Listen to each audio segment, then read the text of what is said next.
Hello, welcome to the stream. It's another Sunday. We are here and we are ready to do some Rust and databases.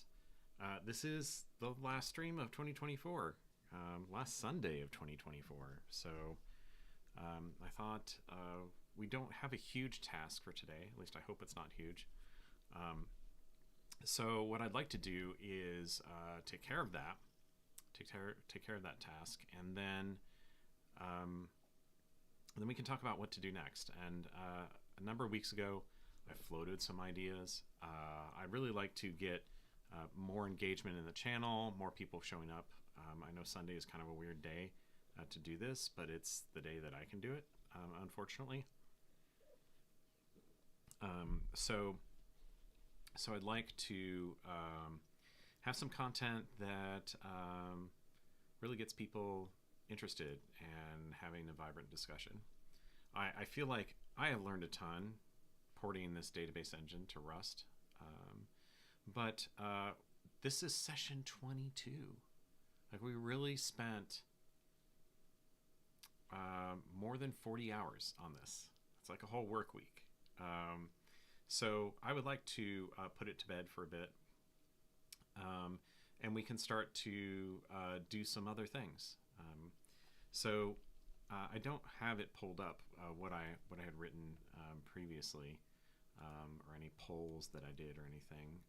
I think since I posted it, I quit Twitter. So if I had put a poll on there, it's no longer. But there are a couple things on my mind that we could do, and we should discuss them at the end. I think that would be a pretty good use of the last hour or so. Hopefully less than that. Maybe hour, maybe half an hour. All right.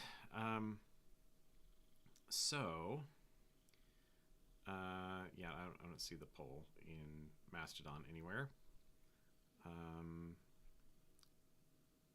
Cool. Well, let's get started. Reminder what we're working on. We are working on HanoiDB in Rust.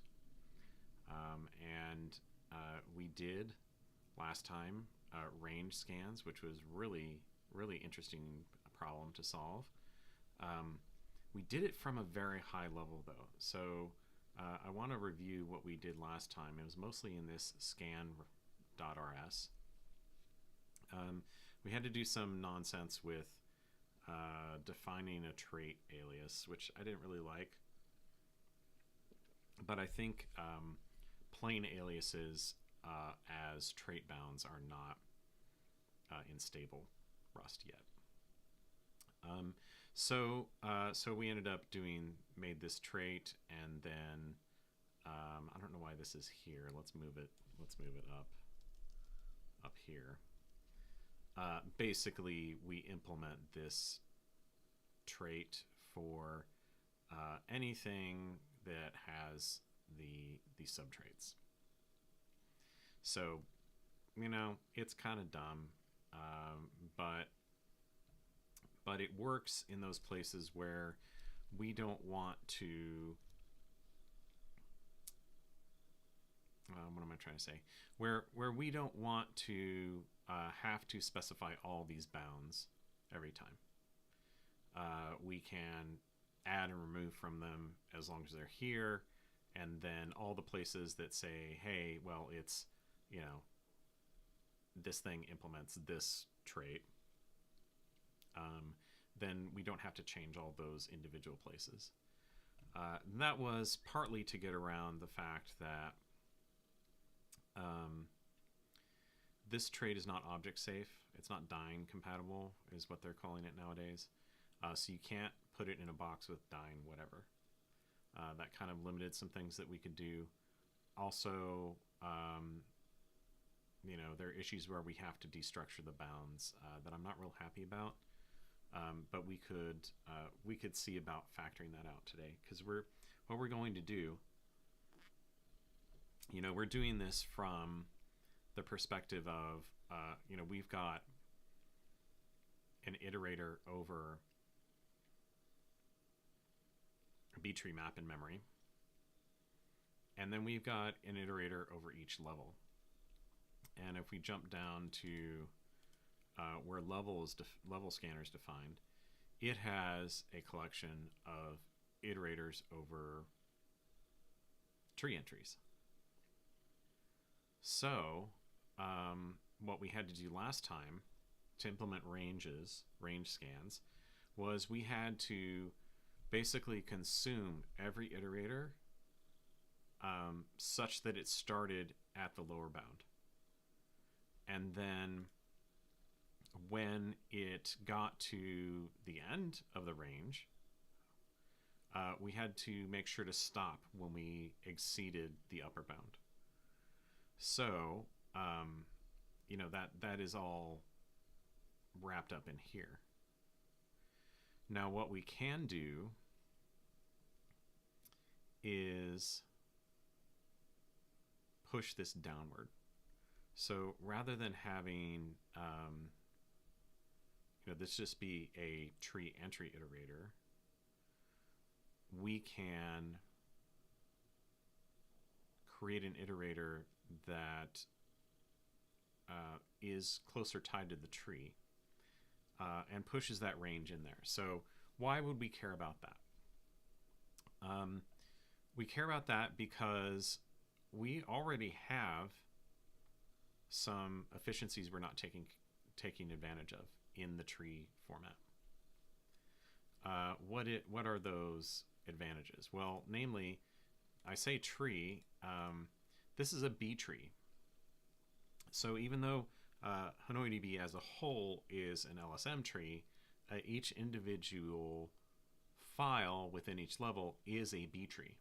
So that means that if you have a range that can skip some parts of the tree, you might not even need to iterate through that. That's like less I/O, right? Which is good. That speeds up scans. It's also, you know, why B trees as a data structure, as an on-disk data structure, are so popular inside databases is if you have things ordered and you have a wide fan out, if you have a lookup that is, or a scan, a range that is in a particular space that doesn't include the whole file, then you can avoid a lot of I/O. So what we're going to do is we're going to try to add that. Notably, the tests that we have in the public API don't need to change. Because, hi Chris, good to see you. I need to catch back up on your streams actually, Chris, because I see you're doing some pretty awesome stuff with Bevy. You always are, but like this latest stuff looks really cool. So I'm going to jump back into that soon. But anyway, welcome to the stream, Chris. So we have this database range scan test that is just going, I'm going to insert a ton of keys, and I'm going to try to iterate through a small portion of the keys in the middle. So we can go farther than what we did last time and have this range go down into the individual trees, and we can filter the individual trees like what they're iterating over. So note here, this entries iterator doesn't support a range as an argument. So what we want to do down here, okay. So our iterator here is really simple. We're going to have to change this. This is basically, we only want to get leaf entries, right? This is not iterating over internal entries. But you will see that we've got this stack. It says a vec, but we're kind of using it like a stack of iterators over individual entries. These are iterators over the entries in a block. Okay, so when we're trying to get the next leaf entry, we look at getting the next entry out of the entry iterator that is the top of the stack. So, you know, we get last mute here, and then we call next on it, and that should give us the next item out of that block that iterator is covering. If it's this pause line entry, we know it's an internal node, right? And then our step is to go, well, now we know that we want to go down a level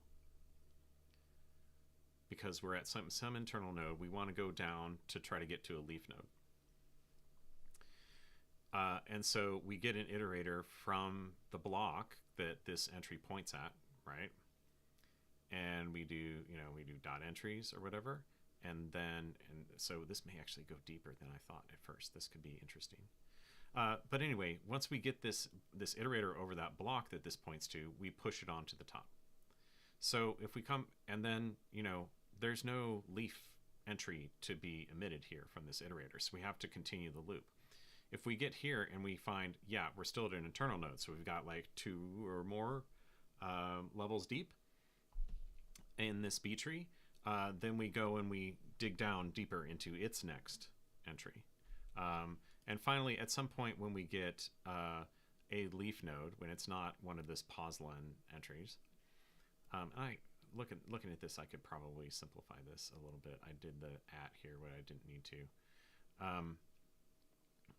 But if it's a leaf node entry, then we just return it. If this iterator is empty, so we've gone through the entire block, then we pop it off, and then we continue because we want to go back up to the previous level that was potentially there. So, and then of course, if there are no levels left, then we just return none because there's no more to iterate. This was the pattern of this tree entry iterator. So you're kind of recursively doing a depth first search. It's not recursive in a sense that we're calling functions that call functions that call themselves or whatever. It's more that we have a stack, and rather than that stack being in the system memory with a recursive call, it's a stack that we are manipulating ourselves. Okay, so we need to plumb the range thing through all of this, which means we're going to have to make sure that this, so this trait is public. And I'm tempted to do this from the bottom up with the block iterator. So this entry iterator, right? And this does entry read.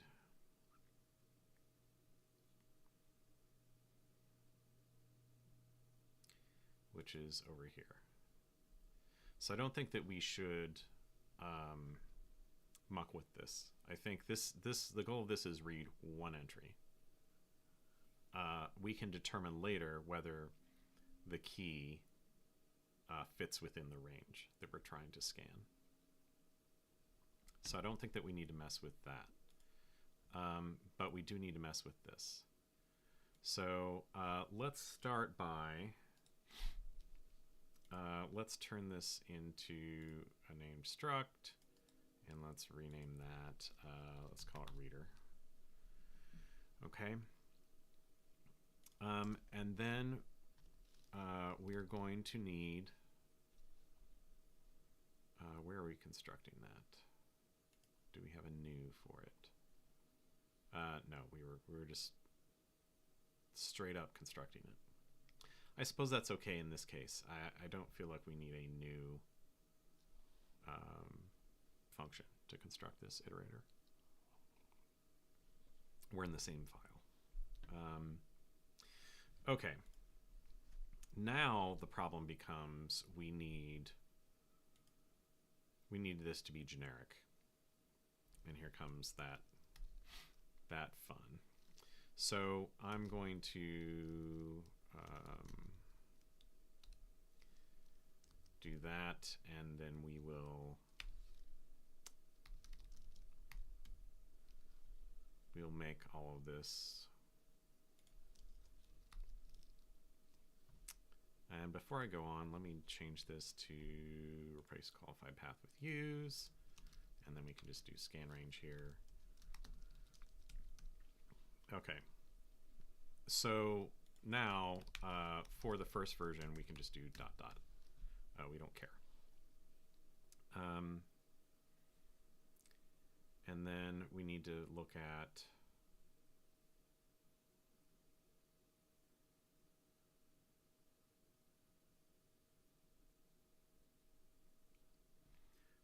we could try to use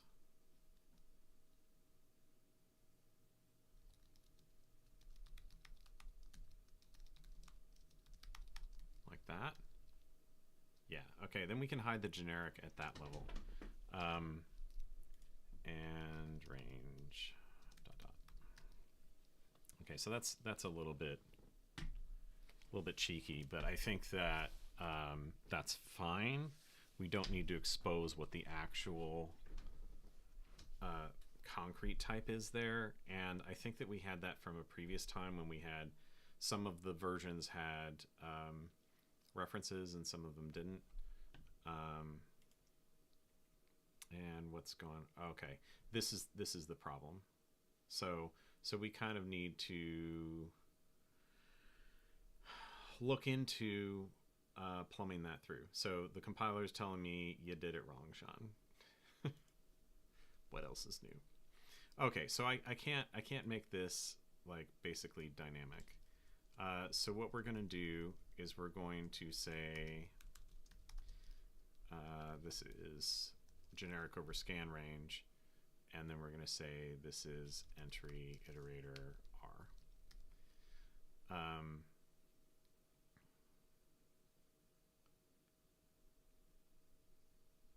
I don't know what that is yet.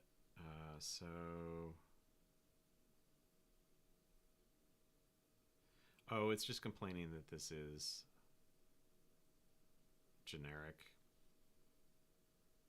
where this is concrete.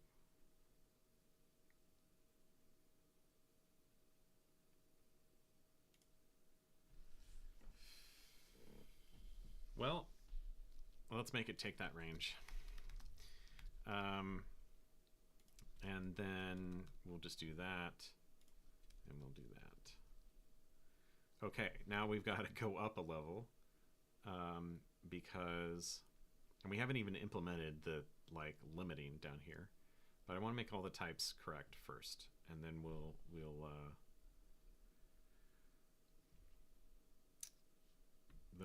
go and implement it correctly. Okay, so up here, let's see, this is the part. Okay, so this is a test. We'll just do dot, we'll pass dot dot there, and then okay, so now it's complaining about tree. Yeah. Okay, so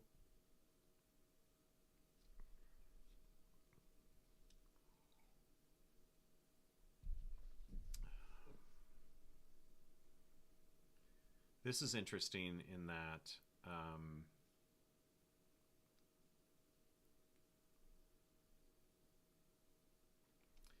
we could potentially pass a range that just contains this key.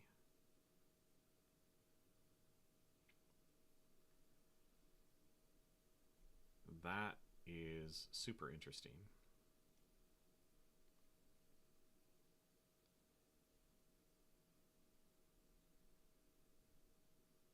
Because we're kind of doing this sort of behavior of what the range does for us a little bit here, right? We're saying, you know, if the given key for this entry that we're trying to look up is less than the key in this Poslin entry, then we keep taking entries out of this block.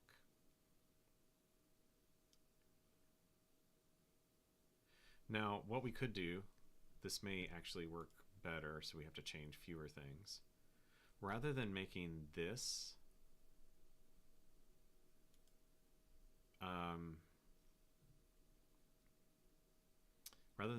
take a range, maybe we take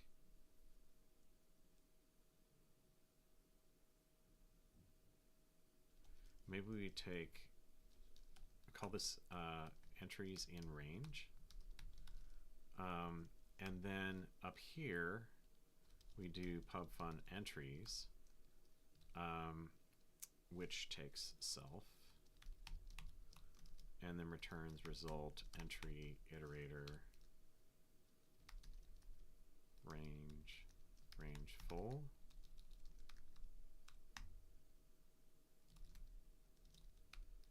And this is self.entries in range.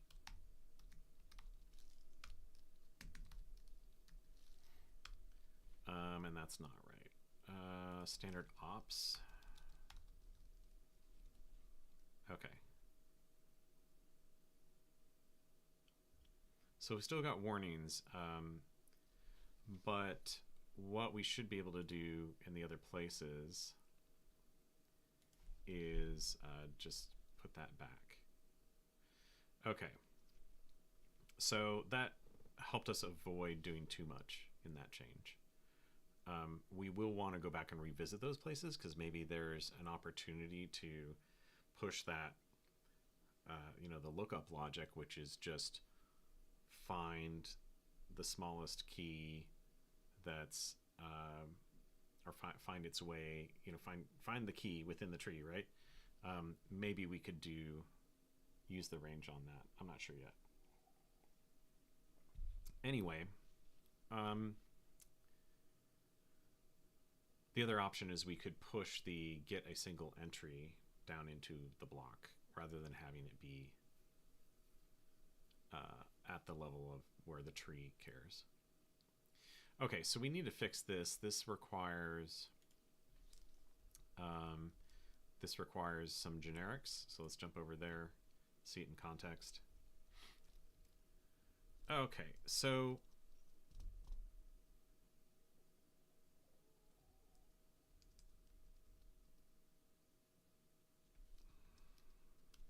we're gonna have to put that generic on here, right? And then we need to put it in here. I think we also probably want it around. So, so when we construct this, we need to keep the range in there. Now we could say that this is, for now, range full.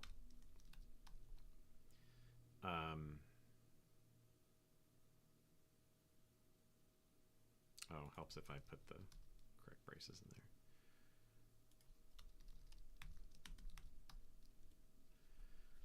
That's not that useful.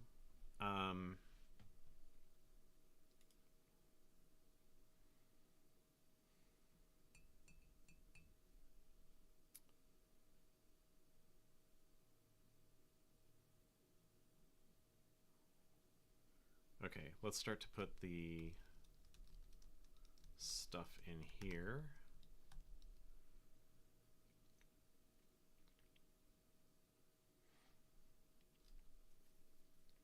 We'll want to make a new impl block here, which is not constrained like this, but takes a generic parameter. Okay.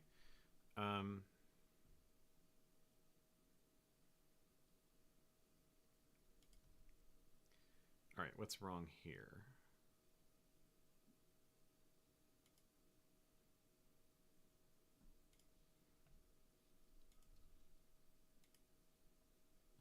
Okay, well, we have a lot of other places where it's now generic, but we don't use it.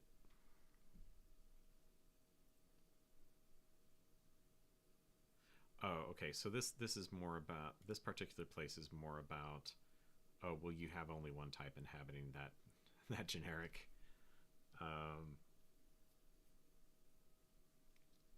Oh, right, because this is, okay, I see. So for now, um, so I think we want to do entries in range here and say self.range, right? And we need to clone that. The other option, no, we do need to clone it. I was going to say the other option might be to pass a reference rather than consuming it, but I think it's fine to clone that. We're cloning it everywhere already, so might as well. And this trait, remember, requires clone as part of its bounds. So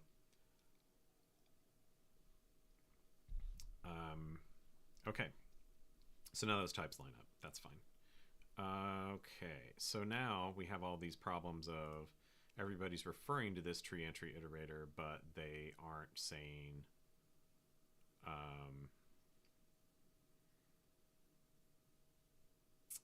they aren't saying what the generic type is. So let's jump over here, and again, our friend range full.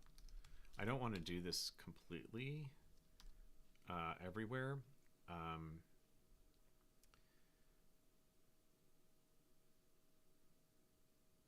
Right. So this is fine, and here's where our thing will probably start to break up. Let's do entries in range like we did on the other thing. And this is text generic, text generic scan range. I could do this as also impl. I don't know, it's sort of preference, but in this case I actually want to use this type again, so I think because we're going to need to do tree entry iterator R, right? So we need to make a constructor for this.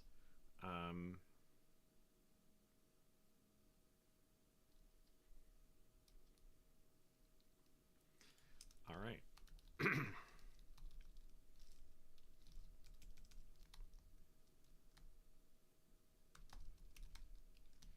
It might complain about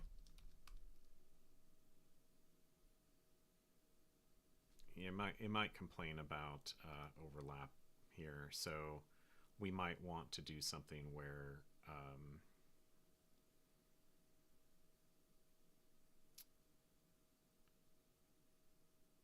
well, let's see what happens. So we'll say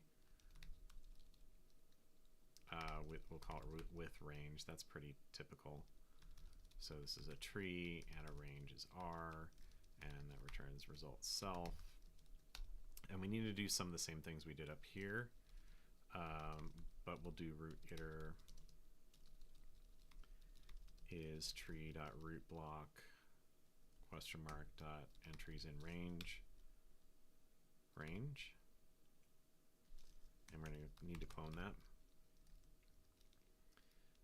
And then we'll say okay self, which is tree levels. Again, we do this vec root iter and range. Okay, so this is kind of a degenerate version of this, which means we could implement it in terms of that, but maybe we'll just go back and do that at the end. I kind of want to do our changes incrementally here and kind of be driven by the compiler as much as we can. Okay, so we didn't finish this. This is with range. And we'll do self try clone question mark. Okay, so these are very similar. We could have done this one in terms of this one with a range full, right?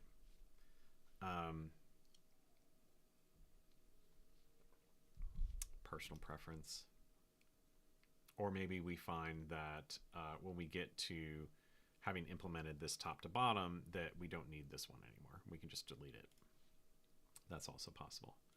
Okay, few more places. Let's jump over here. So this needs to be, our R needs to go in there, right? And then this needs to have entries in range and range.clone. So we need to start passing that down there, right?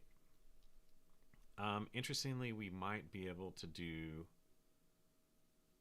something where, because we're forcing this to go all the way down into the trees and the blocks and so forth, that we don't need to have this comparator here and be popping things off the front of this iterator, because, well, we're already limiting it to the range at the lower level. So maybe we'll get rid of this. That would be super nice. Okay. Let's see. What is next? What needs to be fixed? Okay. So here we need to do this. This is actually a place where it is useful, because in mergers you want to cover the entire space, right? The thing I didn't think about before. But now this entries thing is useful. We could say entries in range ... everywhere, but that's actually okay. So we have found a use case. All right, and then it's complaining we're not using this range. So let's look at the entry iterator,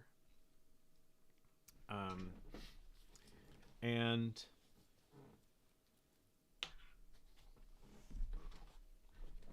here's where we're gonna. So this is inside block, right? This is iterating over individual entries in a block.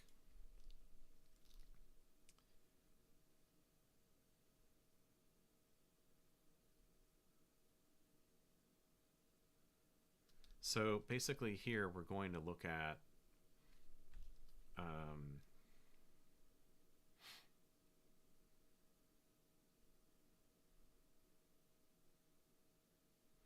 we'll probably make a loop.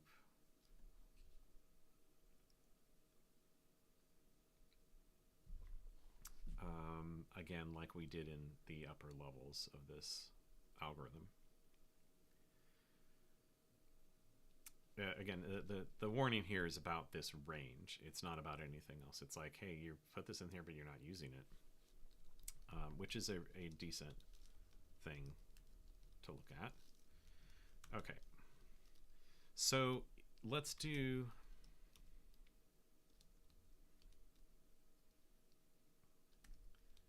we're going to do something like this.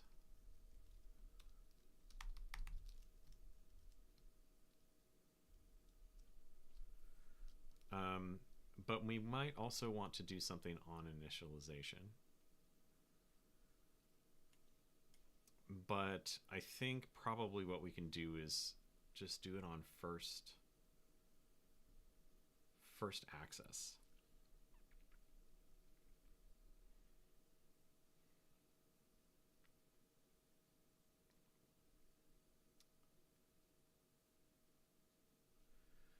One thing that I need to look at here, remember this thing we fought with last time ended up not being Dyn compatible, was kind of a pain, but also the fact that these T and U types in the contains, T does not implement borrow U. So we had our range over vex of U8s, and we wanted to compare to slices of U8s, and like, that's not cool. So we had to deconstruct the bound.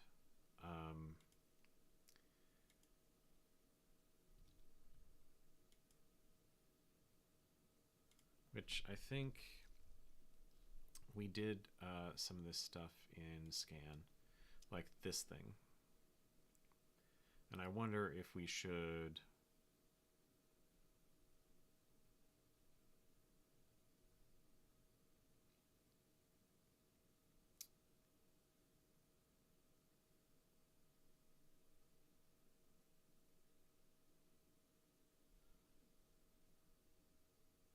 I'm concerned about copying this too much.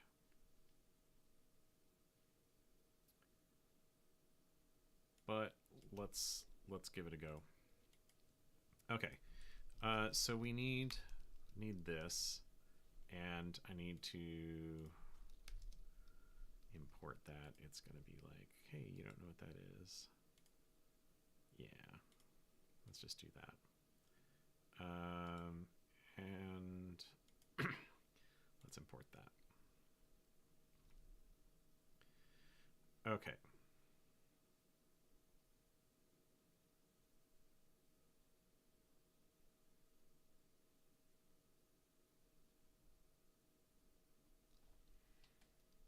Okay, so this is self.range.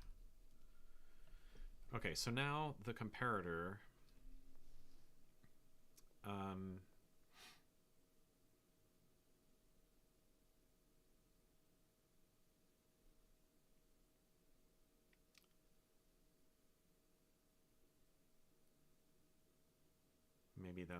maybe that's not what we want.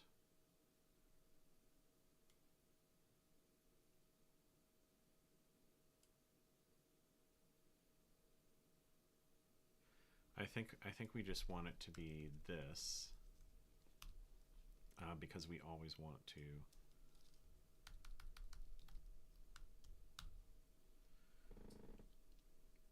And here we can say box new.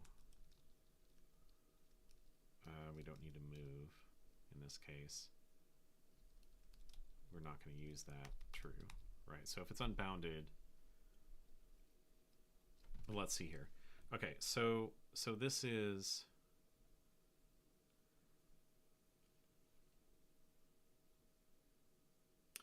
trying to find the start, right?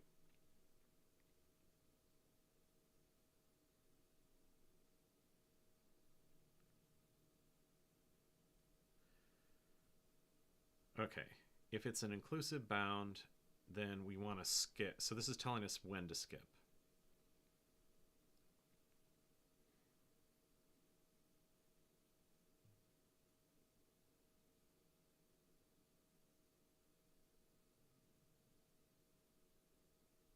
Yeah, so if the key is less than the bound on an inclusive bound, then we skip it. If the key is less than or equal to the bound on an excluded bound, then we skip it. So this is, if it's unbounded, we don't skip at all. Okay. So that's a little bit ugly logic. Not happy with it. What we could do instead is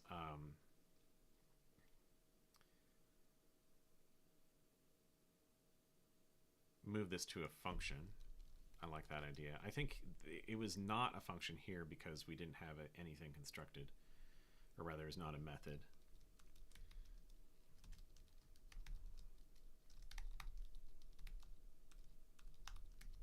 Okay, so we're gonna make some methods here, and what I want to do is go make something like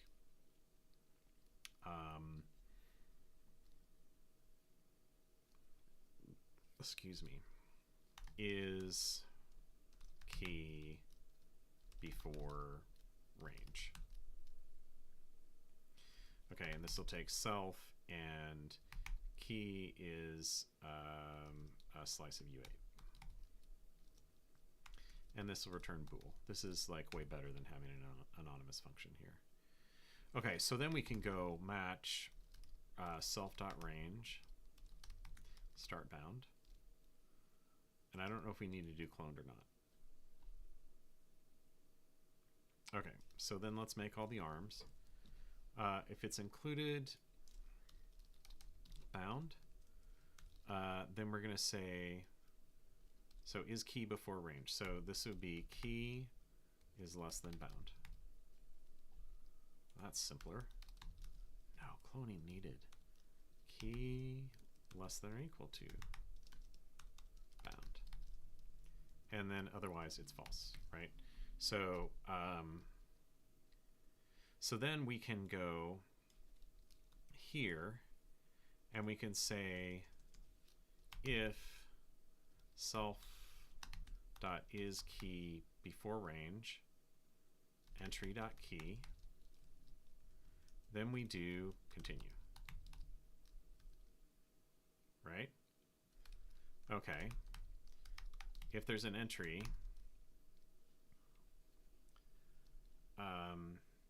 if so, and then we'll make one for outside the range, right?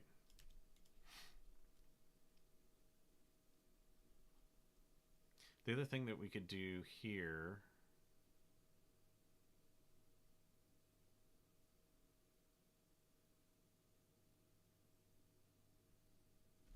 no, I actually want to, this is just to skip, right? Once we're within the range, we can say if self.range.contains entry.key. So that's probably not going to work. And then for anything else, we want to return none. And here, we want to say return entry. Here we want to return none.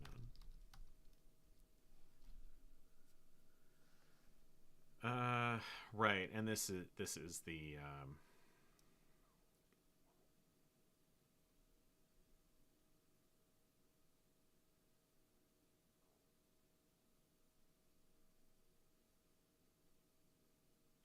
this is the issue of the range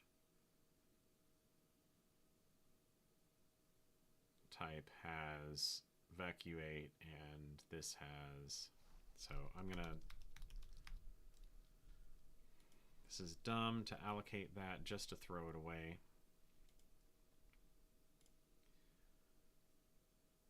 Okay. So now we have this range plumbed all the way down to the bottom, to the entries over a single block, which means that let me get back to one split here, or 0 splits, single window. So we've got okay, we can remove that. Will you do that for me? Yep, thank you. Okay. Okay, so we can go up a level to the tree, and let's go to the tree entry iterator.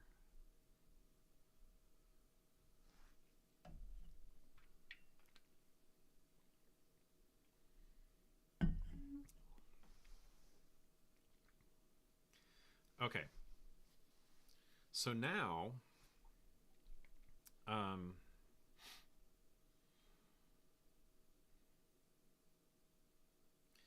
now we're constructing each of these blocks with the range.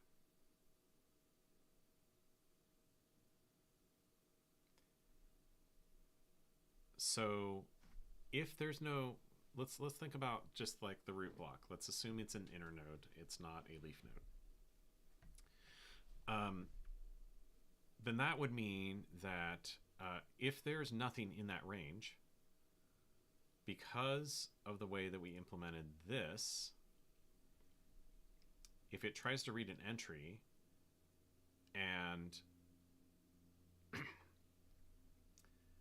there are no keys that are inside the range, so either they're all, all before, or all after, then this will return none. But of course, if some of them are in the range, then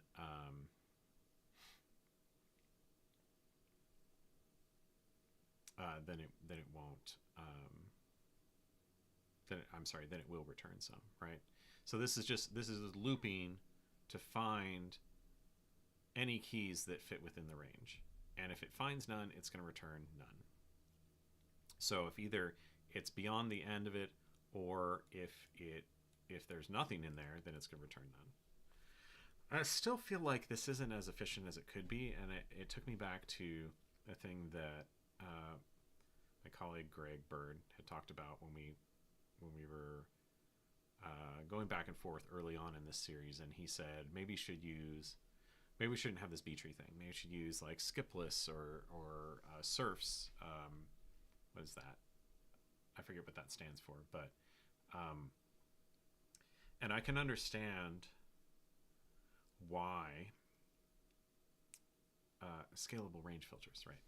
I can understand why you might want to use one of those things rather than the whole like B tree deal, because you're still having to read things, you're still having to scan through a lot of things, whereas like the skip lists or the surf data structures, they all fit in RAM, so you can look up positions really efficiently, and you can find exactly which blocks to load really efficiently based on that in-memory data structure. So there's a cost to this, I'm noticing. Maybe it's not as bad as I think, but honestly, the fact that this particular implementation is really compact and we just added this one method feels pretty good. I have to say, that feels pretty good. Okay.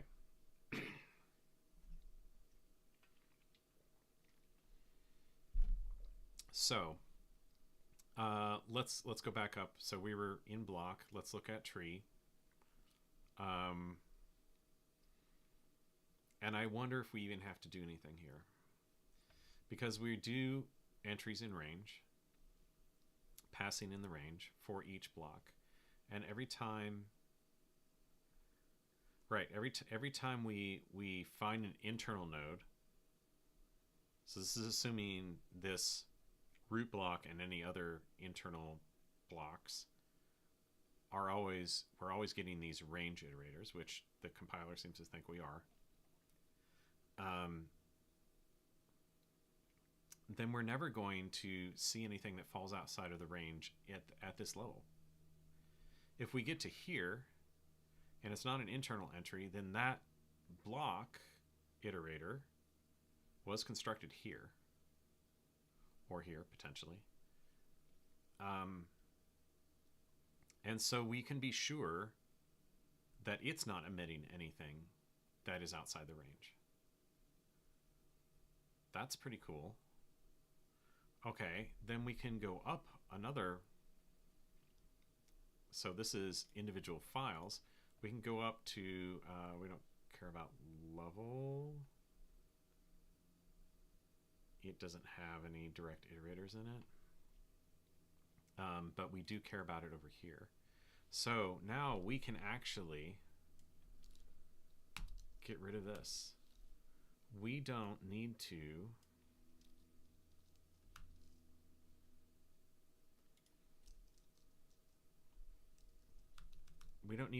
throw away anything that is at the front of that iterator, because it's already happening. It's already happening deeper down. So that feels good to delete code.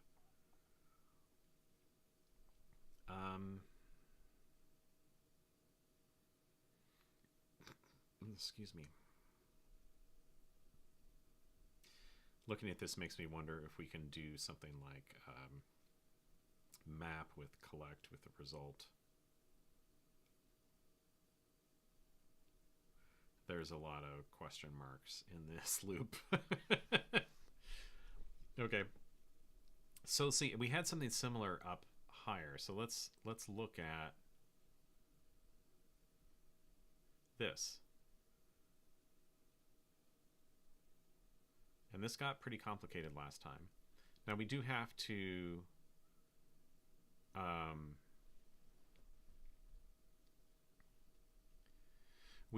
make sure that when we're looking at the nursery that we compare the range there.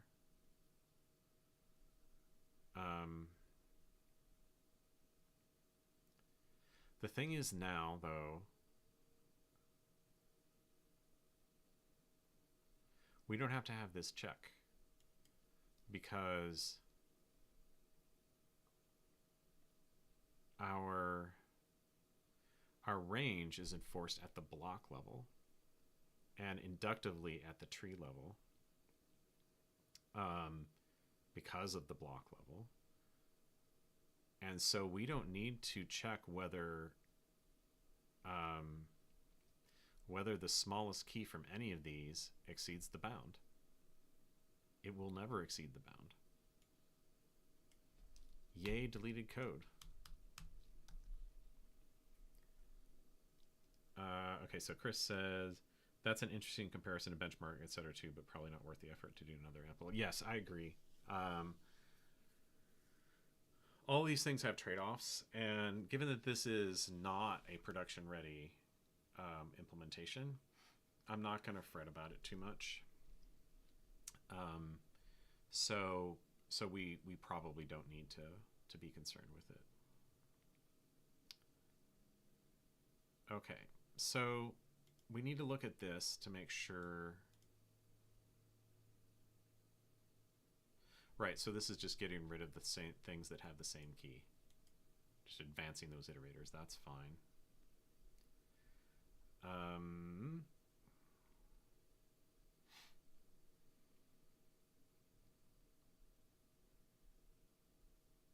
we done? Did we do it? Maybe we did. That would be cool. Okay, so let's make sure we don't have any compilation errors. I think it's probably fine. Yeah. So let's run cargo test.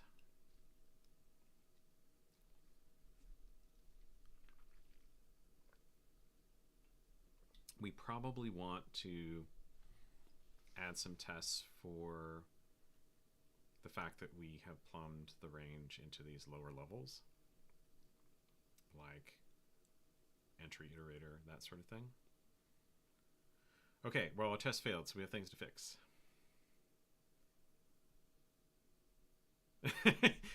Chris says, that's how I felt about a lot of the advent of code problems with Rust. The test just suddenly passed, and I was like, oh, does it work already? Yeah, well, it doesn't. Not in my case. Okay, so let's look at this. So remember, the format of these is KEY dash and then numbers, and 0 is 48. So this is, we're expecting 0, 2, 6, 8, 0, 2, 6, 8, and we got 0, 1, 0, 0. Okay, so we do have an error here somewhere, and this looks suspicious. It looks suspiciously like, oh, and I know what the problem is. It's actually a lot more subtle than I originally thought. So we do have some work to do, and hopefully won't take the rest of the next hour. There's a problem here, and that is for internal nodes. So this is fine. This particular thing is fine for leaf nodes. But what we want to do, I'm disconnected, reconnection successful. Okay. Sorry, I didn't know what was happening just now, but we dropped a bit. So let me start this discussion over. Okay, so for internal nodes, we don't want to throw away, because the keys in those poslen entries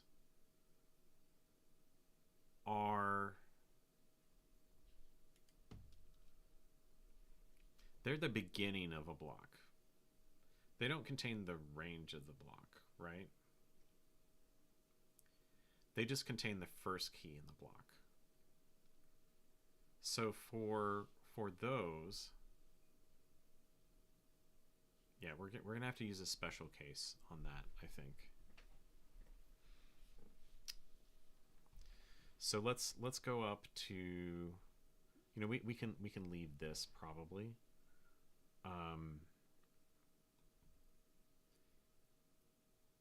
Let's go to, where is it? It would be in here, I think.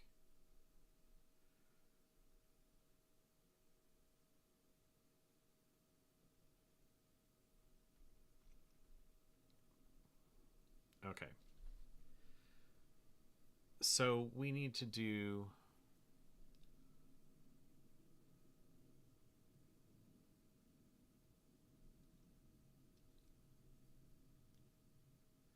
so this will return an option of a block.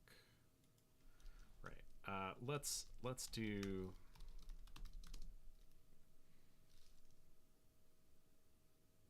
let's split this up. We're gonna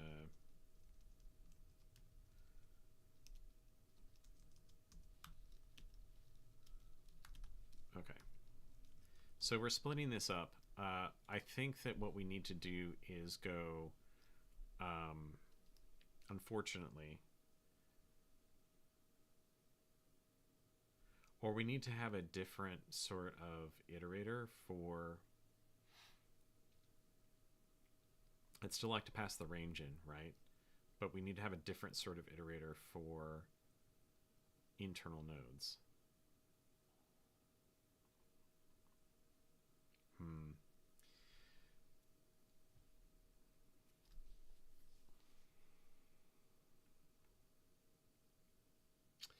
Let me explain really briefly what we're dealing with.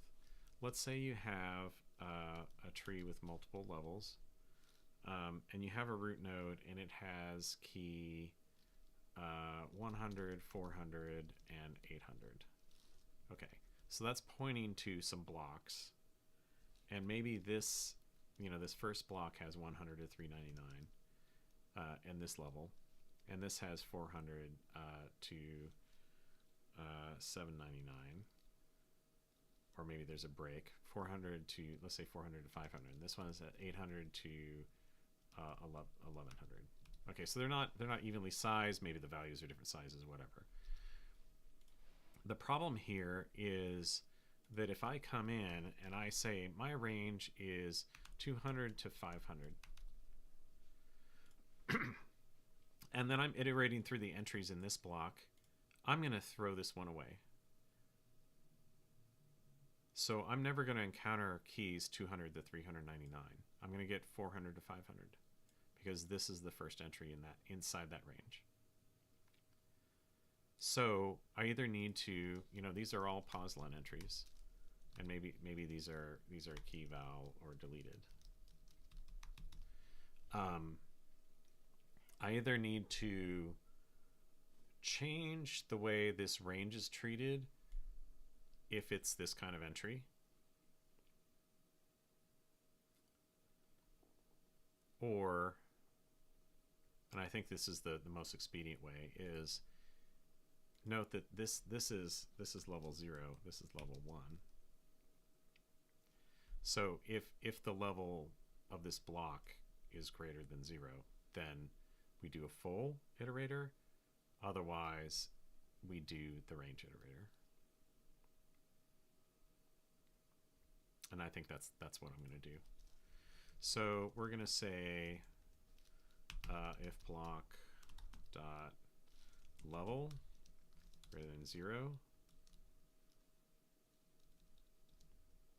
then we do block dot entries. Now the problem here is probably going to be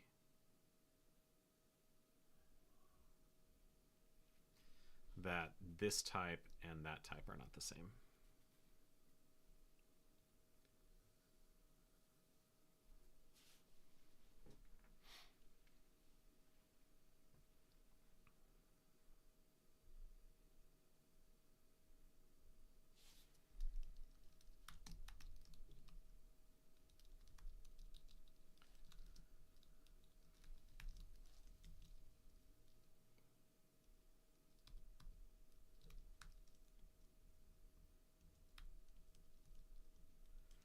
So these types don't match up anymore. It's saying, in this case, it's range full.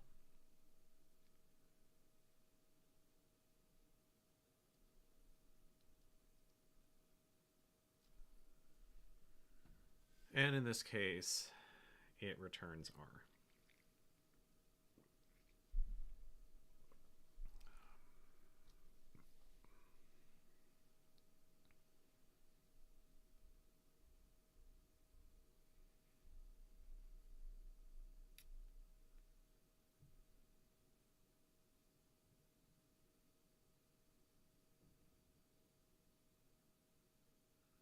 Oh, this could be ugly.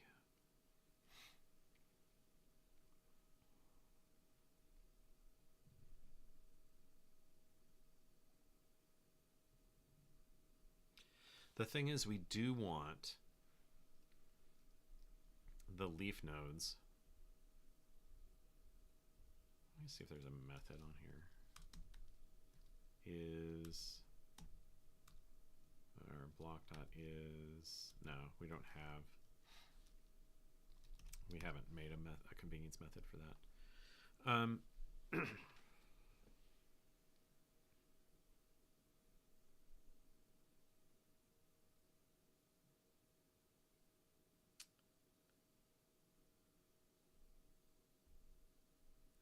Now we could,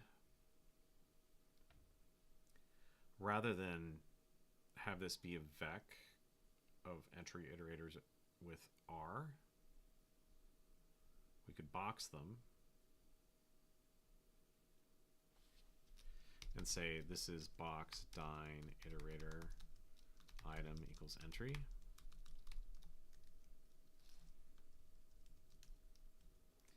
And then we box these. You're asking, why do we box? These have different sizes potentially. That still doesn't like it. Oh, it's because we need to do this.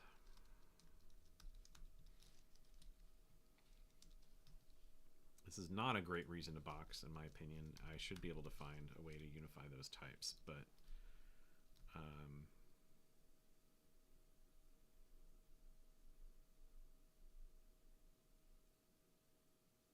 that's interesting.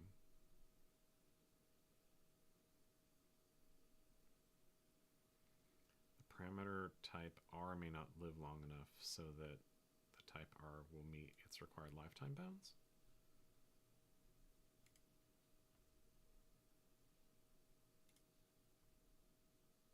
But we clone it.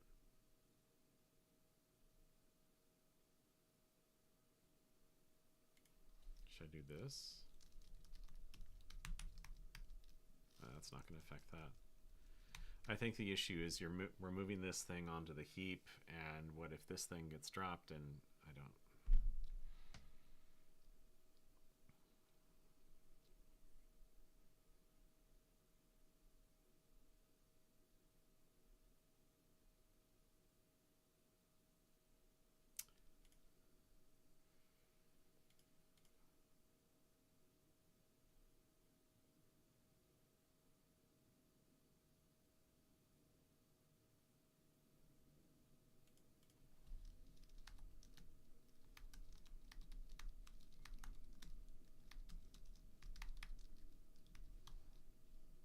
Okay, that quelled one of those things. Yeah, now it's the same thing here as it was up here. I would expect the compiler would know that this being pushed into that level is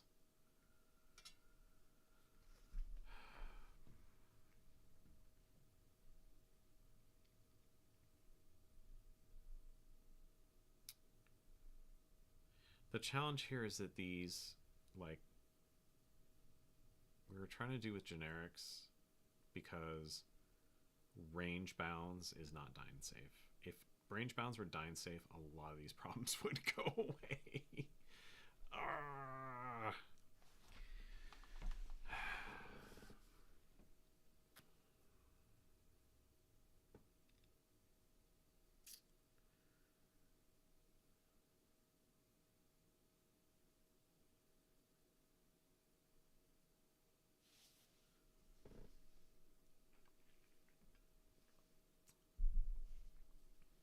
Okay.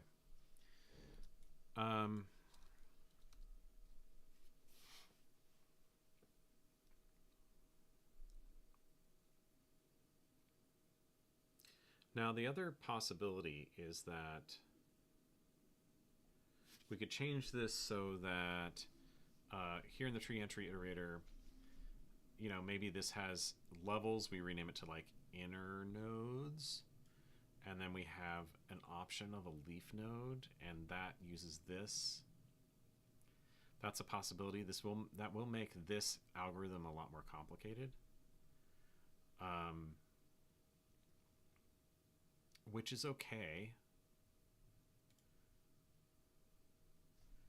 I think I want to back out this box nonsense.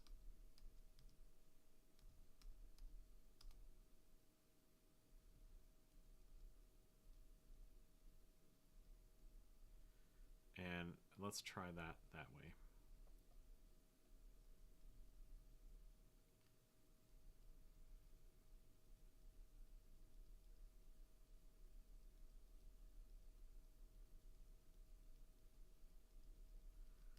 Okay, we're going to put it back the way we had it. Okay, this is fine to leave for now. Okay, so let's make let's rename, first of all, rename this field. I don't like levels because we're using level for the collection of tree files, and that's just not good. So we're going to rename that to inner nodes, inner blocks.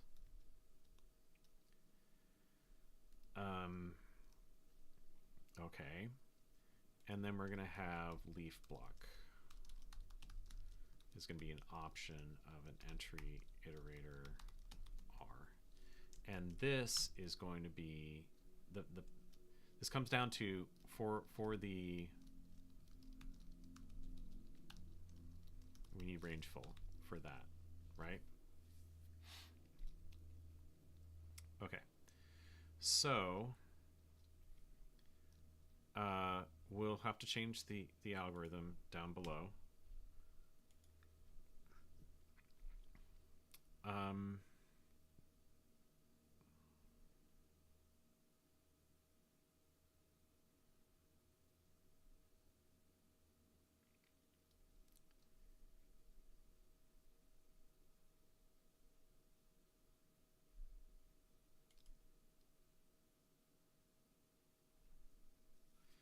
Okay, so the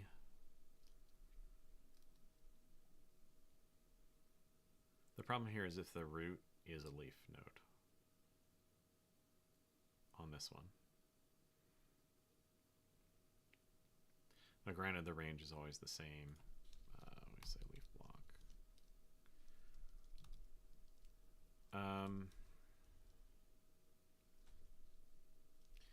All right, let's restructure this. So say root equals tree.root block question mark. And I'm going to go ahead and make this function. I don't know why we didn't make it before. Yeah, let's put it down here. Is leaf.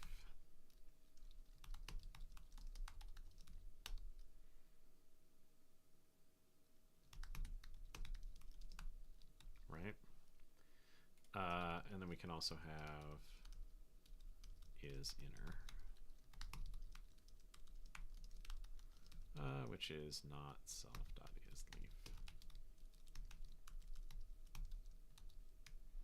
Okay.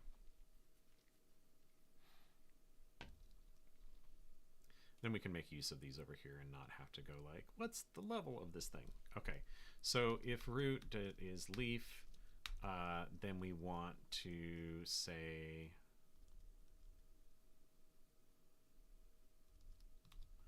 we're going to go let inner blocks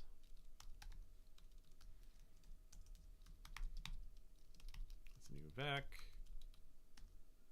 Okay, and let mute leaf block is none, and we'll say leaf block is some root dot entries question mark.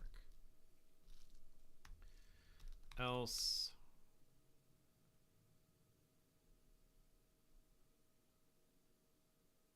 actually we can make this outside. Look, we can make it like this almost.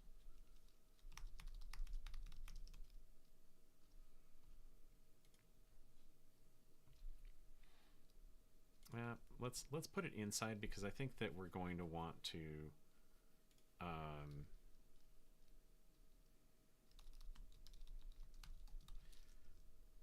make a similar structure down here. So so if it's a leaf, then it should be the leaf block, and then inner blocks will be empty and so forth.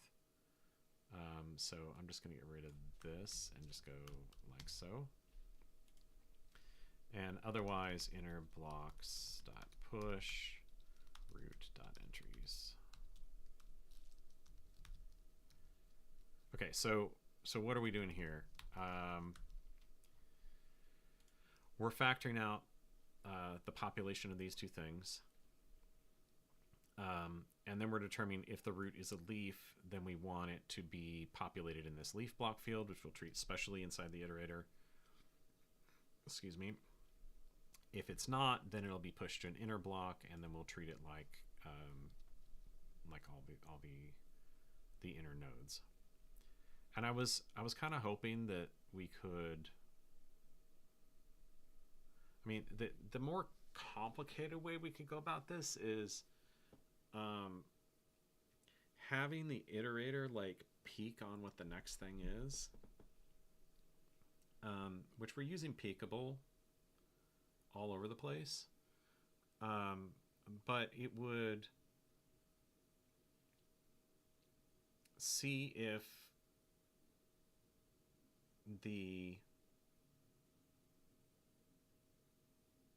we would have to handle the cases where the next first key of a child block in the tree is either inside the range, for that case where we have overlap, or it's beyond the range, in which case there might be entries in this key that we're looking at. But we can't know that just looking at the one that's right there. We have to look ahead. And that's kind of what's making this complicated and possibly less efficient than I would like. But let's go forward.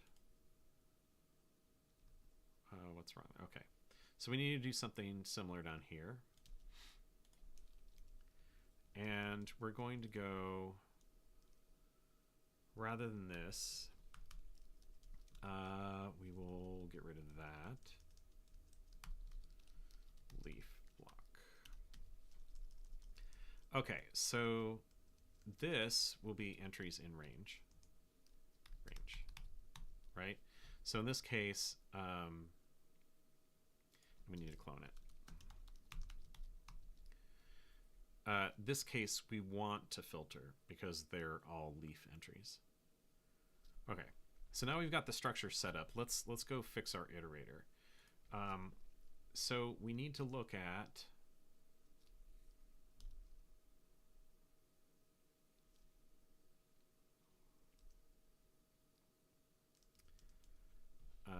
let's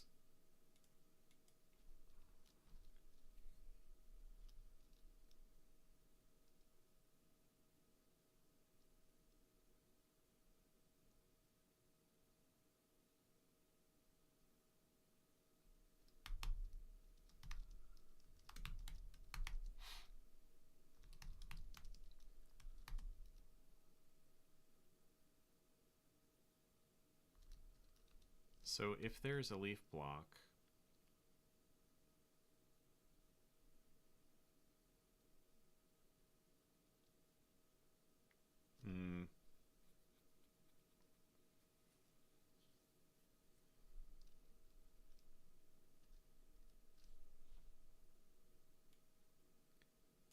okay, we'll figure this out in a second. If there's a leaf block, we want to be iterating out of that, right? So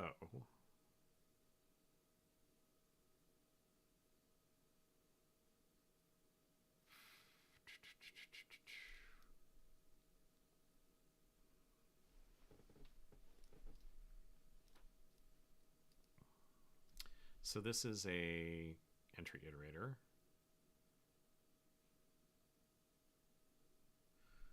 Okay, so then we go match leaf.next, and if it's sum, then we return entry. If it's none, then we want to, and this will be, we should turn this into a panic. If it's none, then we want to go self dot leaf block is none, and then we go and look at the inner blocks.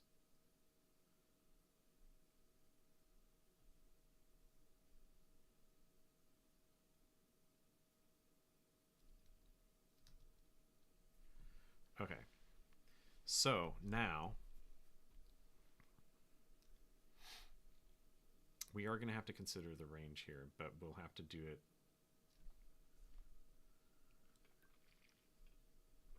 Maybe we only consider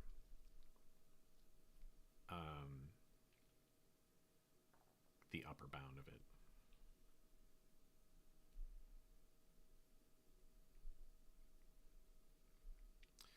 Okay, so if we get this entry,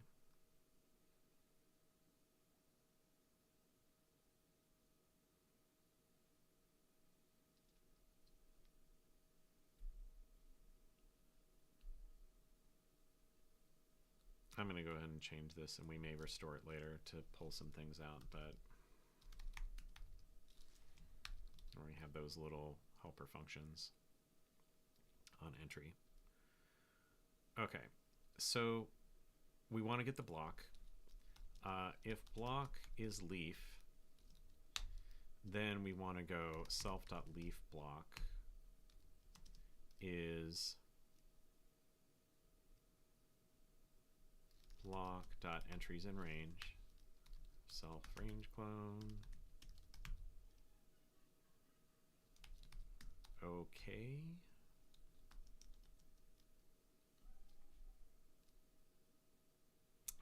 We don't want, okay.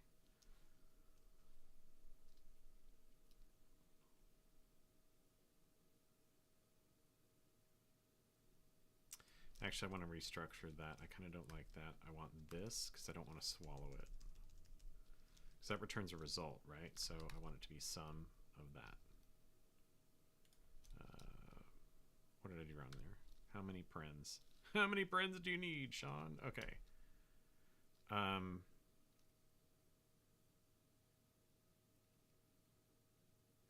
Oh, but the problem is that the iterator can never return results. Okay, so we have to do .ok. And then we don't need the extra sum on there because that turns a result into an option. Okay, so this is we're populating that leaf block, which can have that constrained range directly. Otherwise, we need to do this.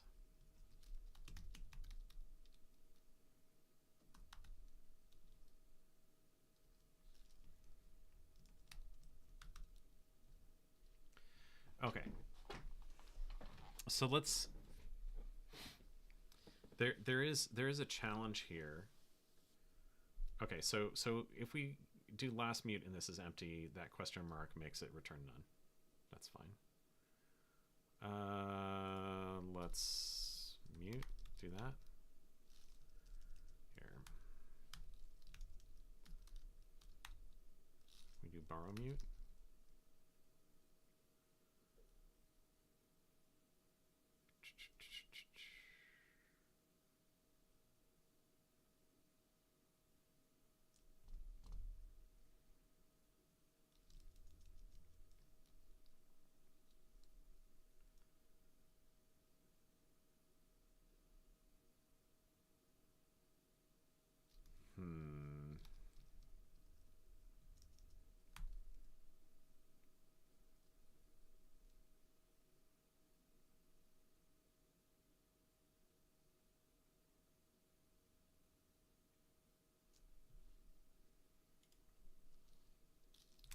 Oh, I need to do as mute.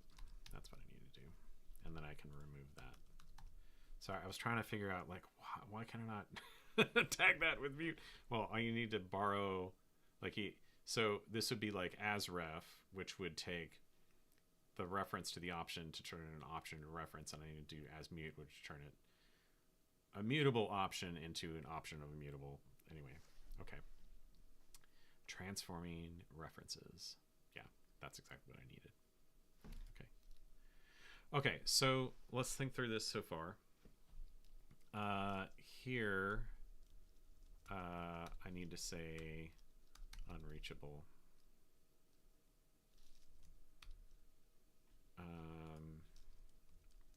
And this will be inner block had leaf entry, contained leaf entry. Leaf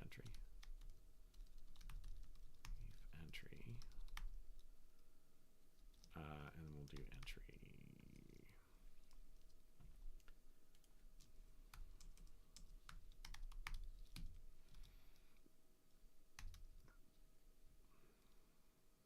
Okay. So if there's a leaf block, then we advance that iterator. If we get some, we return it. If we get none, then we know that that one is exhausted and we need to drop that leaf block from our iteration.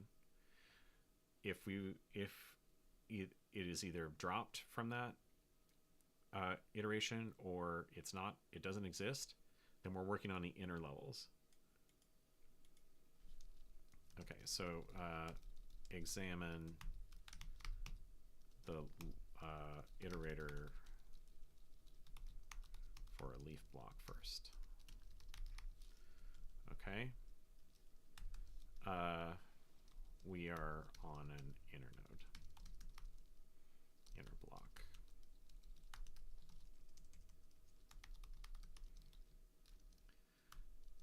So try to traverse down the tree. Okay, so that's the goal of this, right? As long as we're getting inner nodes, ones that aren't leaves, then we keep pushing it on there, and then that becomes the last one on the stack, right? Okay. So one thing we can and probably should do here is look at that Poslin entry.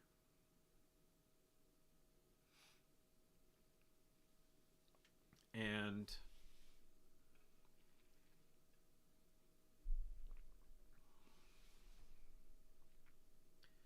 we can't really check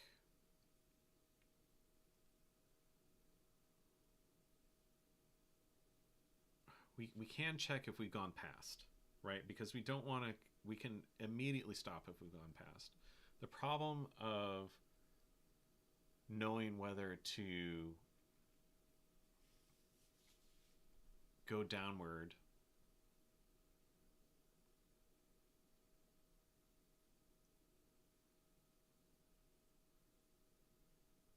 over this, go down a level, is whether we have, you know what, maybe I just make these peekable. Let's go up here and redefine this. Like, I think it's fine to not have peek on the leaf block, but maybe we just make these peekable like we do everywhere else. And it's going to complain. Yeah, import that. And then we say peekable.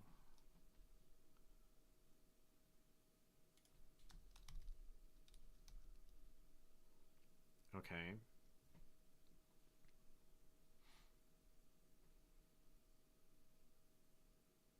Honestly, these are becoming so similar. I think what I will do is just remove this duplication and say self with range tree ... Then we don't have to keep two implementations. Okay.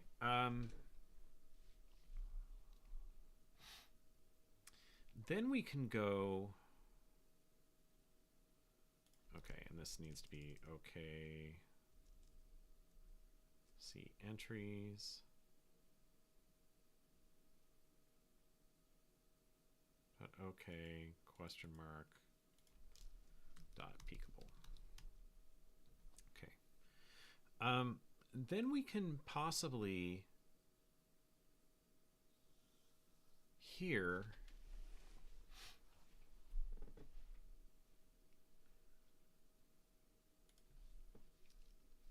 we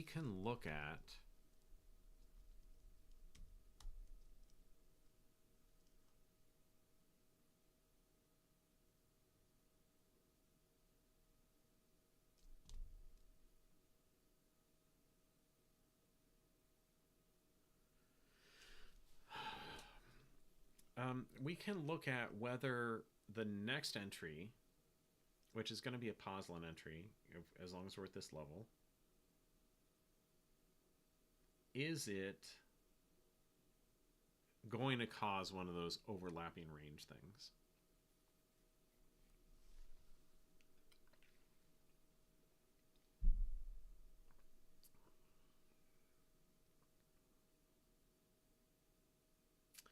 If it does, then we know we want to go into this entry. If it doesn't, then we can skip it and go back around the loop. Or, yeah, we probably skip it and go back around the loop.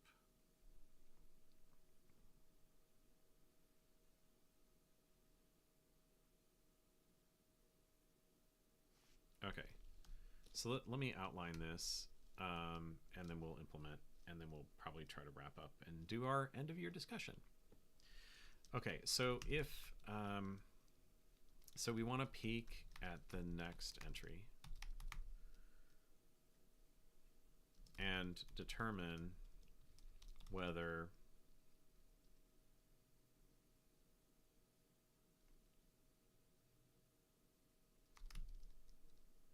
the lower bound of the range crosses that.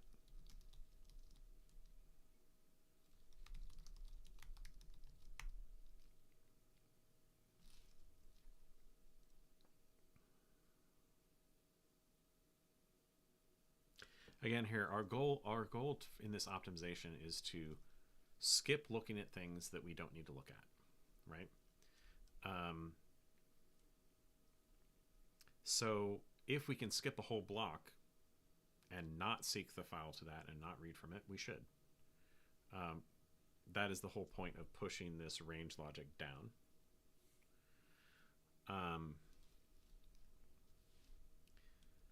Okay, so let's do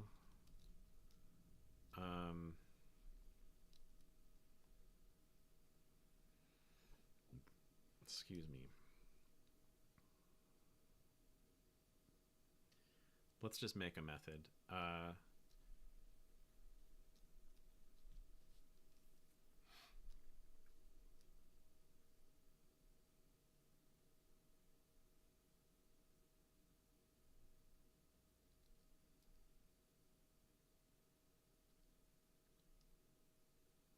need to think about all the exit cases from this.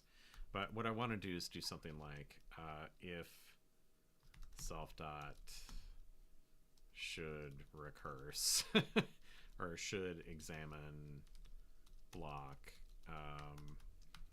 then, you know, and we should give it entry and level dot peak or something like that.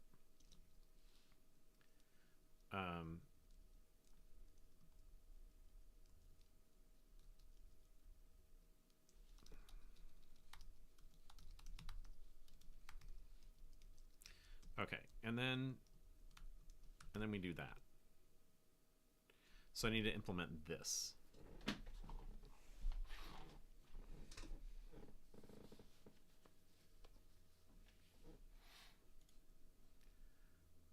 And I think that this is really key, right? And this is map key, because you really only care about the keys. Okay, so let's implement this method. And where did it put it?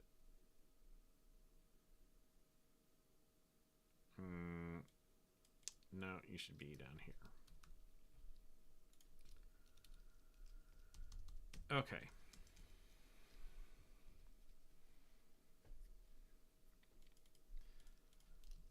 It even named them relatively well. Okay, so let's remove this.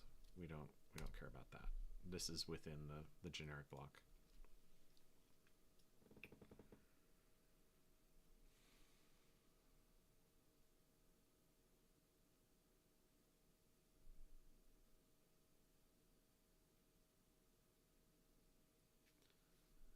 Okay, so what are the cases that we should look at this key? Should examine the next block. Well, so I mean, we could look at this example here that I wrote out to demonstrate the problem. And here it's when we get 100 followed by 400, we want to go into 100.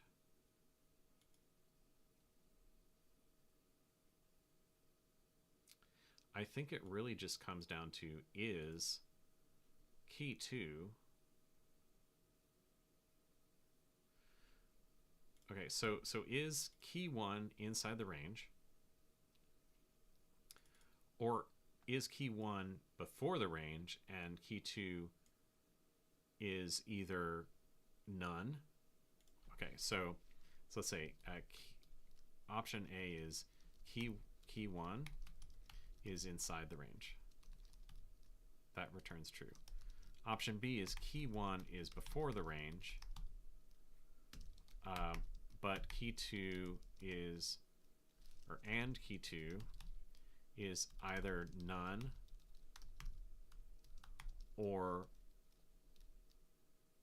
past the start bound.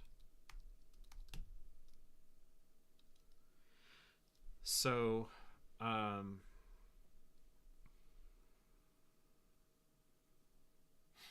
right, because if key 2 is before the start bound, then you don't need to look here because key 2 might contain it. If it's none, you're at the end of the block, and so you need to look there. The other option is if key 1 is beyond the end of the range. So I think that's covered by this. If it's not, right, okay. So let's state that as simply as we can. Self.range contains key 1. I hate doing that. That's really annoying. Or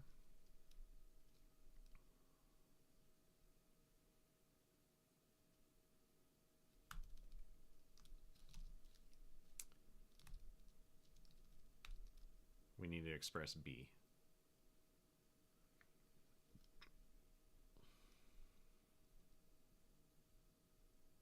Because the other possibility is key 1 is after the range, and key 2 is none, in which case we don't want to examine it. So we need to see start bound. Let's do this.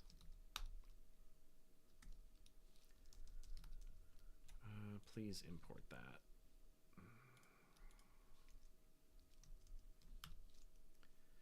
Okay. Included. Bound. Let's just call it start. I like that better. Okay.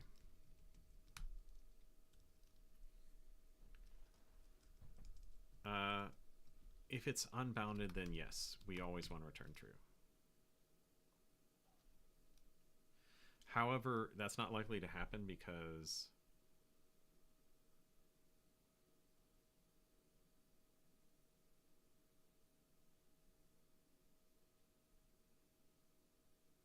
well, hold on. Okay. So we want to check, is key 1 before the range? So So here's this. So key 1 is less than start,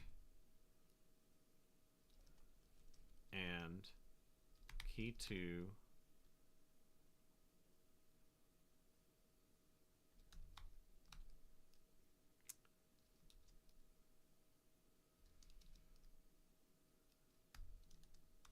so included. So this could be actually if it's directly equal to this start bound, then we probably only want to consider greater than.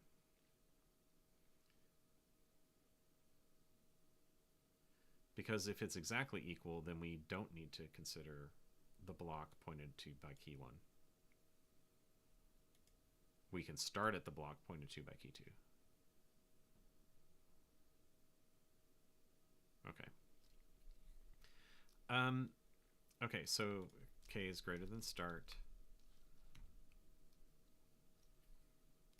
So if key 2 does not exist, so we need unwrap or true here. So if it's none, yes, we want to look at this block, the block pointed to by key 1. So key 1 is less than start. So it's like key 1 is 100, and we're looking at 200 to 500. Then either key 2 is inside that range,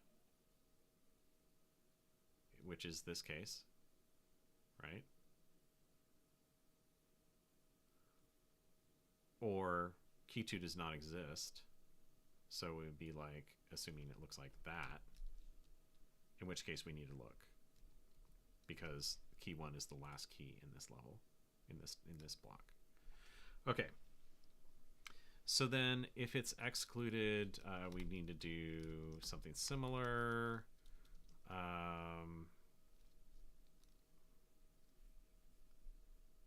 If it's an exclusive range, we are saying that we don't include start. So what does that mean?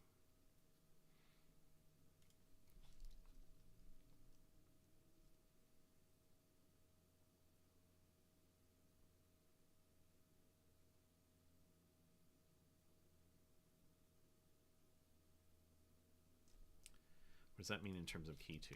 Let's just start to outline this. And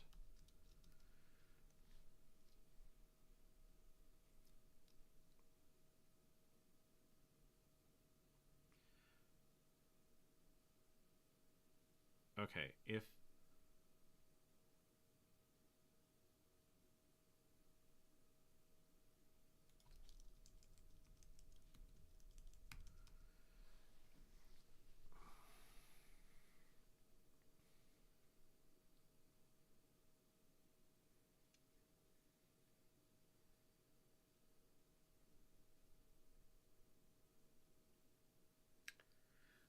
if that is excluded and key, so we do need the unwrapper true, right? Because if key 2 does not exist, generally speaking, and key 1 is less than either of these bounds, we need to look. But as far as the excluded bound,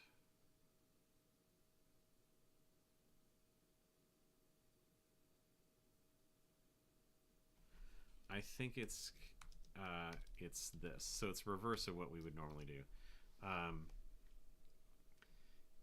Right, because if we want to exclude start from it, then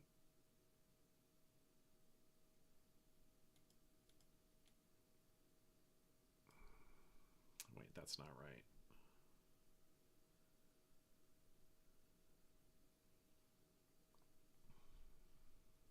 Okay, let's say this is an exclusive range on the front.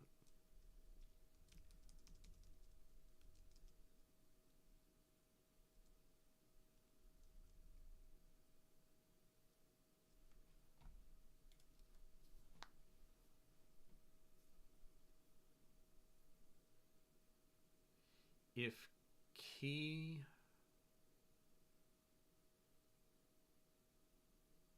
2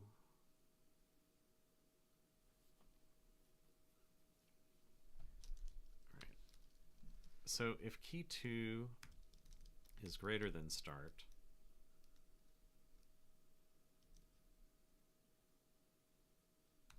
in this case, okay, if key 2 is less than start, then the answer is no. This should be false. False, right? If key 2 is equal to start, then because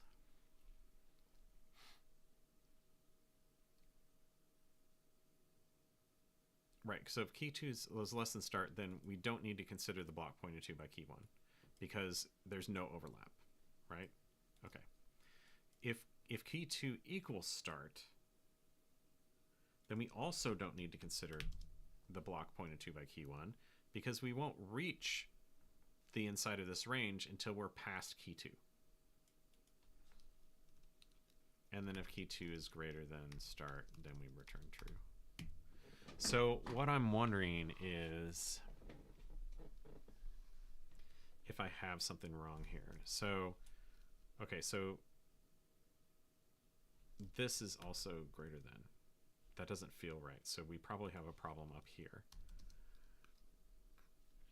Okay, so if okay, assuming that key 1 is less than the start bound, right?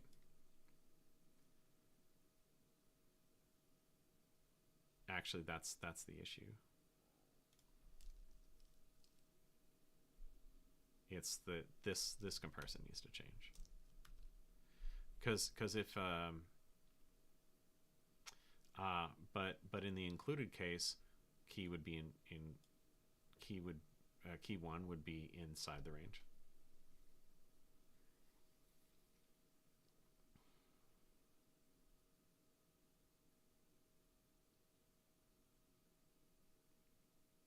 I really think it comes down to let's enumerate these cases too. All right, so if key 2 is less than start, then we don't need to check the block pointed to by key 1. If key 2 is equal to start, then we also don't need to, because this is inclusive. And then if key 2 is greater than start, then we definitely need to, because there could be things that are overlapping. So I think that these logically, these two things have the same result. So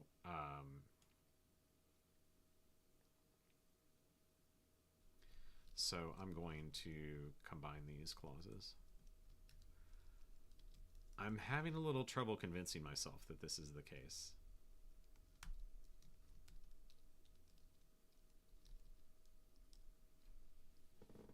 I would love it if someone could convince me that this is correct. Okay. I mean, this is what we said, right?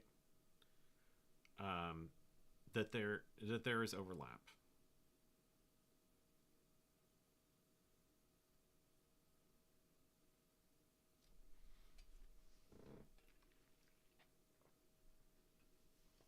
Right, so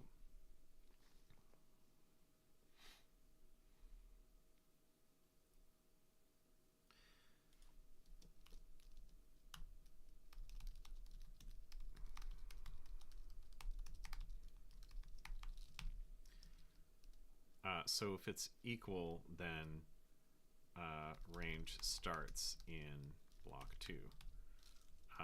If it's greater than, range overlaps block. That's the case that we were trying to handle there. But it has to be that key 1 is before the range. If it's equal, it'll be contained for an included range. For an excluded range, if it's equal, then maybe that's the issue.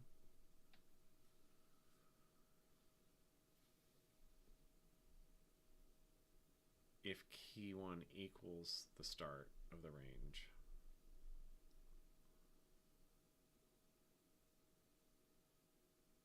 And key 2 is greater than. Yeah. Okay, so that's probably the difference here. Let's back this out. Okay. So for the inclusive bound,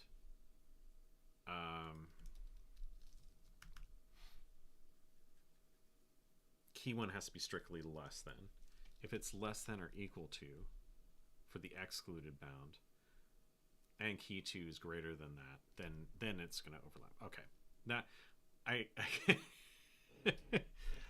I knew that there was going to be a distinction there, but I was like, oh, what is it? It's like, what are the different ways that we can enter this match?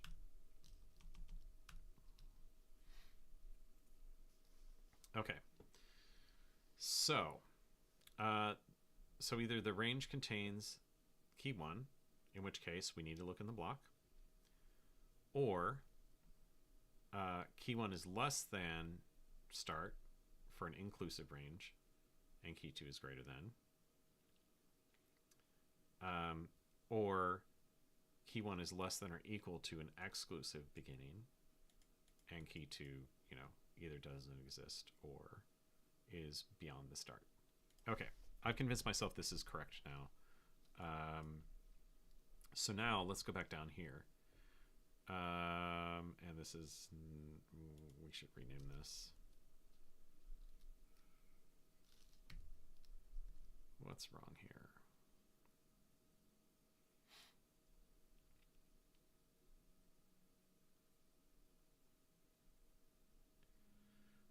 Maybe we pull this out as the problem here is we borrowed it mutably.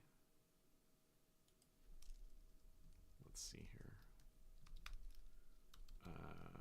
Let next key is that.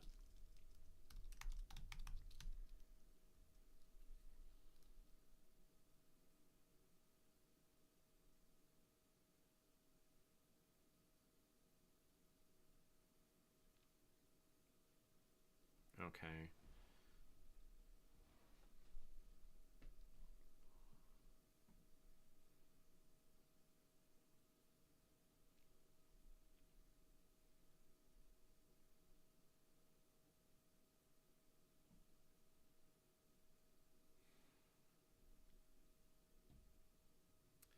I mean, we can make this a separate function, not be worried about this.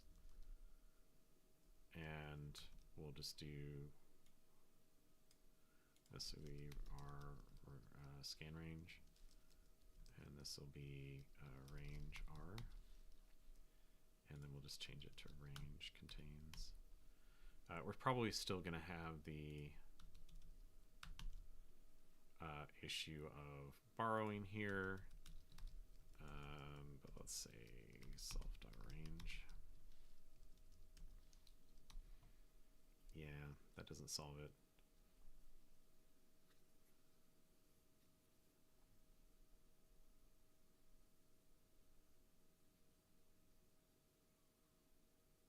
We can inline this function.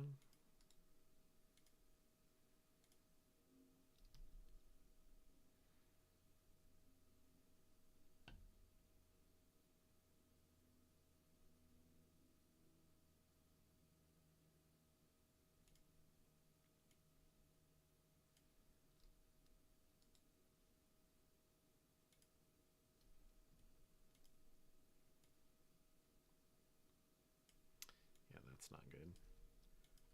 Let's say should examine block.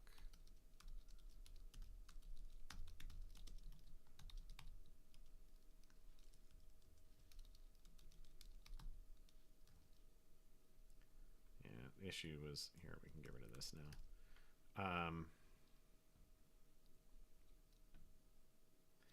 Then the there's no overlapping borrows in that case. That's kind of ugly, but it's fine, whatever.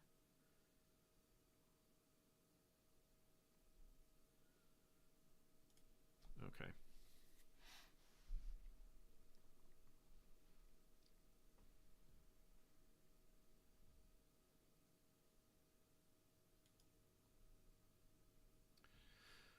Okay.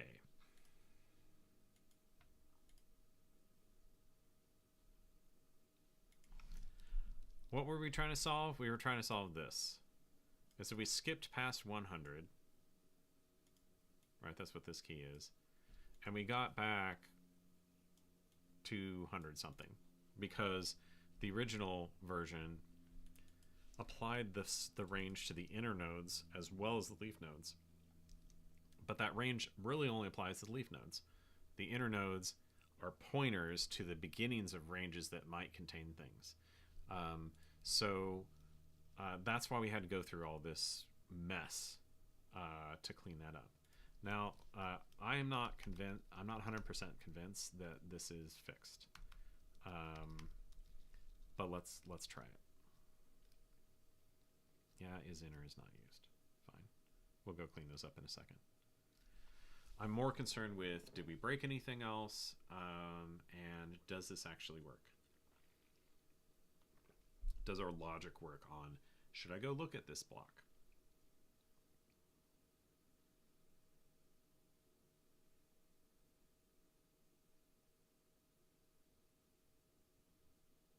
It worked. Did it really?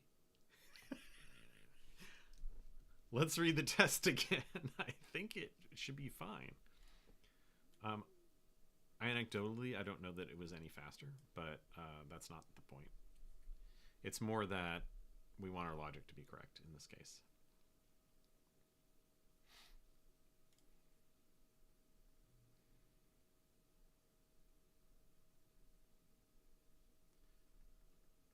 Okay, this still works.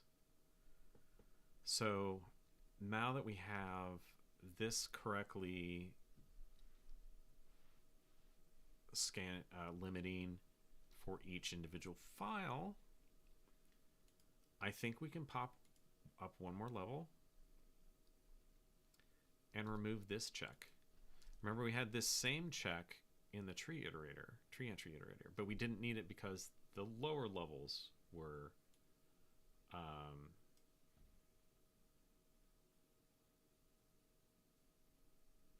limiting, right?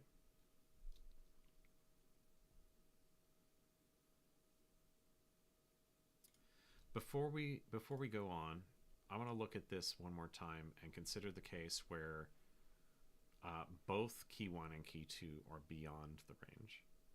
Let's make sure that that works, just like kind of think through it. And let's see, so either the range contains the key. So if the range doesn't contain the key, if key 1 and key 2 are both beyond the range,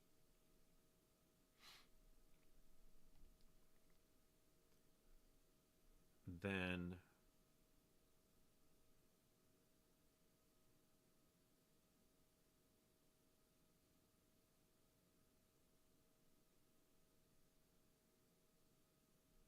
key 1 is not gonna, that's not gonna pass. So this is not gonna pass, that's gonna be false.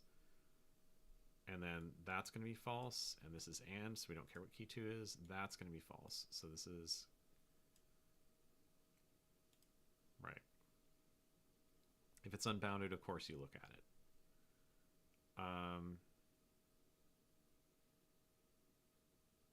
Except that's not the case. I think we need to narrow this a bit before we can remove that. I think we want to say next key map. So if it's an unbounded lower range,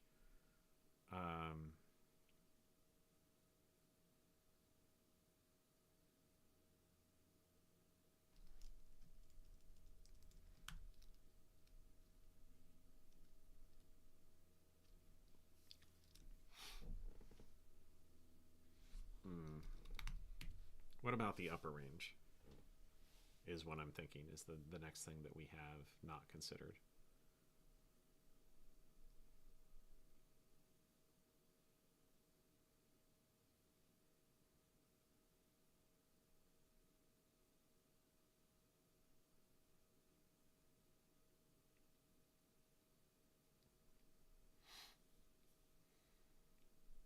We might need another match in here.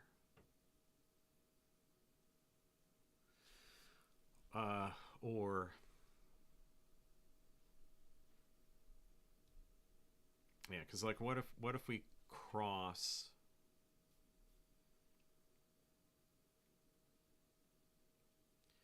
Okay, if the lower range is unbounded,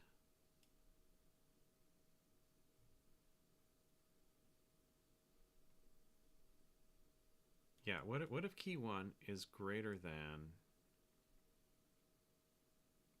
the upper bound, the end, the end bound of the range, and then the start. So this is false, but the start bound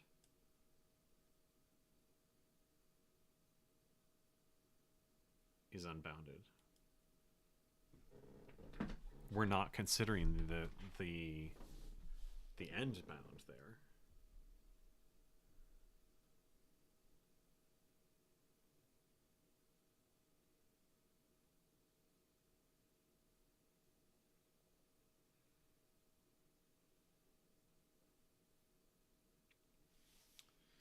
Okay, so we need to think about whether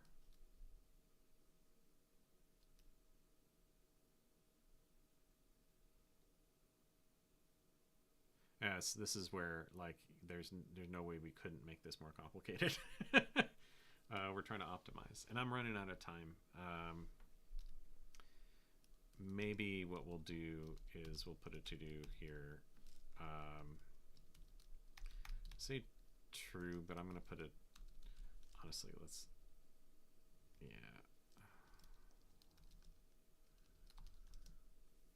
Or this is a fix me, right? What if key one is outside the end bound? Because you could say like, you could say for example, give me everything up to letter B. And what if key one is C? In this case, the range doesn't contain that key, and the lower bound is unbounded. So you would go and you would look at that block.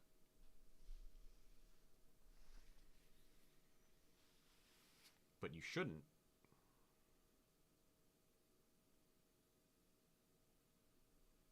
There's also a thing here where if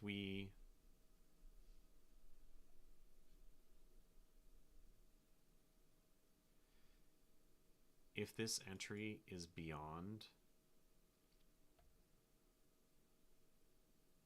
if it's beyond the outer bound, the end bound, then we should also pop this level off, because we don't need to consider anything more from this level.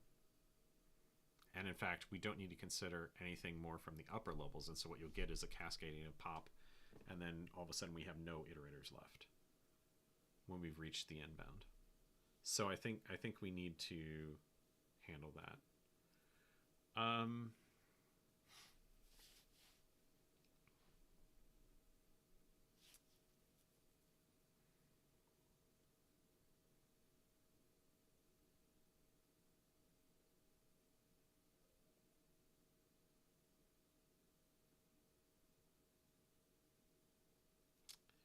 Oh, what the heck? Let's do it next time.